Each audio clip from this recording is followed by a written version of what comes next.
Actualmente se está produciendo una batalla campal entre sectores de la sociedad que defienden la política de género que propone establecer el Ministerio de Educación en el sistema educativo dominicano y otros que se oponen porque entienden que lo que se quiere imponer es la ideología de género. Y lo primero que tenemos que aclarar es que ambos conceptos sí existen, pero son diferentes. El problema aquí es que hay un sector que quiere vender que es lo mismo y no es así. Antes de definir qué es la ideología de género y qué es la política de género, es necesario aclarar dos conceptos que con frecuencia se suelen confundir: sexo y género. Sexo se refiere a las diferencias biológicas que nos definen como masculino, femenino o intersexual según los genitales con los que nacimos. En cambio, género es el conjunto de ideas, de comportamientos y roles que una sociedad considera apropiados y que impone socialmente para considerar a una persona femenina o masculina. Algunos ejemplos de esta construcción social que llamamos género es pensar que las mujeres son pasivas, serviciales, sensibles y bondadosas, y que los hombres son activos, fuertes, líderes y conquistadores. Por este concepto es que tradicionalmente se le ha asignado a los hombres roles de políticos, mecánicos, jefes, entre otros, es decir, el rol productivo, y a las mujeres el rol de amas de casa, maestras, enfermeras, entre otros, es decir, el rol reproductivo. Estos roles de género o conductas estereotipadas muchas veces son reforzadas por los medios de comunicación, por la publicidad, por las iglesias, por las escuelas e incluso las propias familias, lo que genera a la larga actitudes violentas por parte de los hombres, quienes en su papel de sexo fuerte asumen estos comportamientos como algo normal y socialmente aceptado. Entonces, ¿qué significa política de género? La política de género son estrategias basadas en ciencias sociales para abordar y eliminar las desigualdades entre mujeres y hombres. Sus acciones se enfocan en eliminar la violencia de género, la violencia doméstica y la violencia sexual, lo que impacta en la disminución de las cifras alarmantes que tenemos como país de embarazo adolescente, matrimonio infantil, explotación sexual y feminicidios. La política de género promueve acciones para que niños, niñas y adolescentes rompan con los estereotipos de género que dicen, por ejemplo, que los niños no lloran, que los varones no juegan con chicas, que las chicas tienen que buscarse un hombre que las mantenga, que el sexo es una prueba de amor, que las chicas no son buenas en ciencia o en mecánica, que los hombres tienen que buscar una mujer que los atienda. Por ejemplo, que los hombres son de la calle y las mujeres de la casa, que el hombre es quien paga la cuenta y que eso le da derechos sobre el cuerpo de la mujer. La política de género obliga al Estado y a la sociedad a proteger a las mujeres de la violencia independientemente de su edad, clase social, raza, religión y orientación sexual. Entonces, ¿qué es la ideología de género?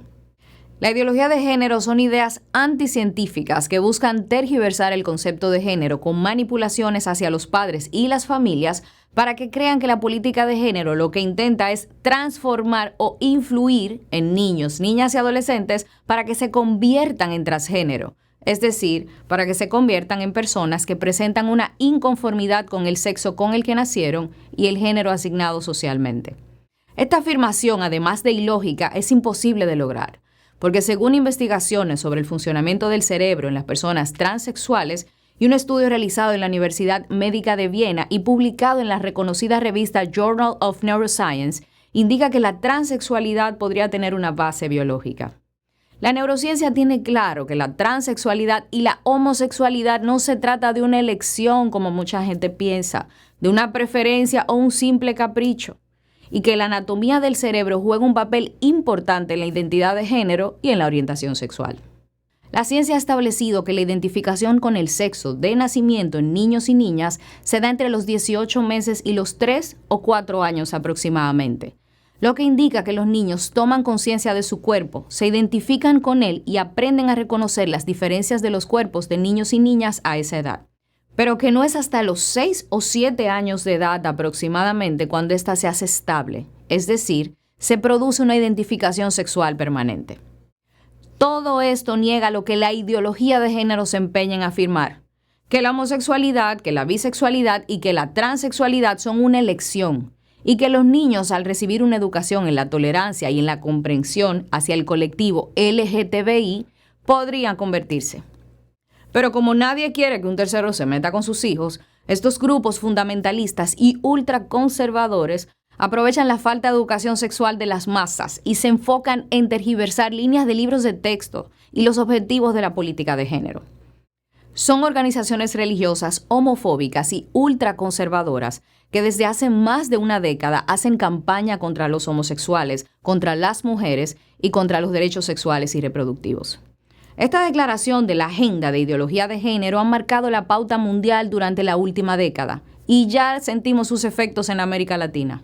Costa Rica, por ejemplo, enfrentó la lucha más grande de grupos conservadores religiosos que surgieron del discurso de odio y rechazo a las minorías del candidato a la presidencia, el pastor evangélico Fabricio Alvarado, contra la propuesta de educación integral libre basada en derechos humanos que propuso el ministro de Educación Leonardo Garnier.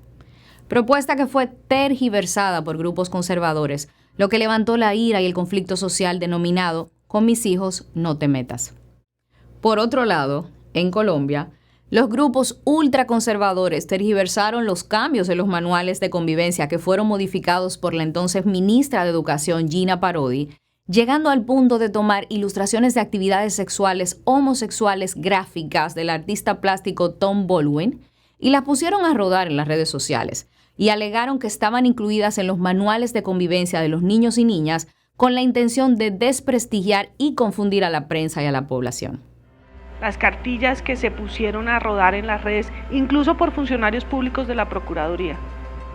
son cartillas que son de pornografía para adultos en Bélgica.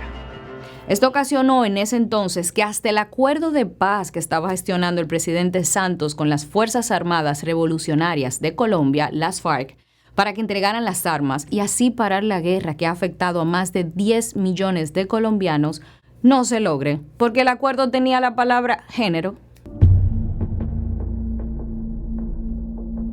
Y la mayoría,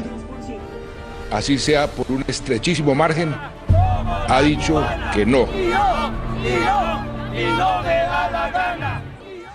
En el caso de Brasil, los grupos conservadores llegaron tan lejos que hasta en el ámbito alimentario se prohibió usar la palabra géneros alimentarios y solo se podía usar alimentarios o alimenticios. Jair Bolsonaro fue un candidato presidencial que promovió este mensaje oscurantista y ganó las elecciones de Brasil con su alianza con las iglesias evangélicas y con los sectores conservadores. Com toda certeza, essa é uma missão de Deus e estaremos prontos para cumpri-la. Otros países que han sido embaucados por estos grupos ultraconservadores son Ecuador, Uruguay, Panamá, Argentina y Perú. En América Latina, la estrategia consistió en alarmar a los padres de la región para que protejan a sus hijos de fuerzas que supuestamente buscan alterar su género.